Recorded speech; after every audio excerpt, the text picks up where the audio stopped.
Hi guys, if your Canon printer is showing you the error 6004, do not panic. This particular error is usually related to a startup or the internal hardware problem of one connected to the paper feed system, cartridge movement, or something that is blocking the printer during initialization. So in this video, you are going to learn the fastest fixes that actually work. So first of all, you just have to turn your printer off and then unplug the power cable from both the printer and the wall outlet. Afterwards, you just have to do nothing but to just simply wait for about 2 full minutes because Canon printers sometimes keep the residual power inside the system. After 2 minutes, you just have to simply plug everything back in and turn the printer on.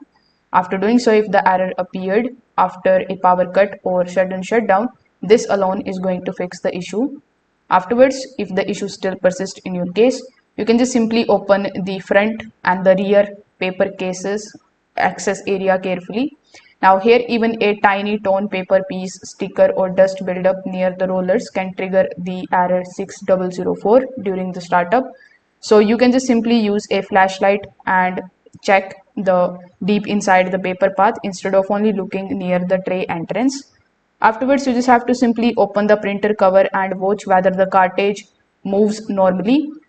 If it feels stuck, blocked, or if it makes grinding noise, you can just simply turn the printer off again and gently remove any of the obstructions. Sometimes the dried ink, the loose paper scraps, and incorrectly installed cartridges stop the cartridge from moving properly. So you can try these easy fixes and see if that works properly. Let me know if it's working for you. Thank you.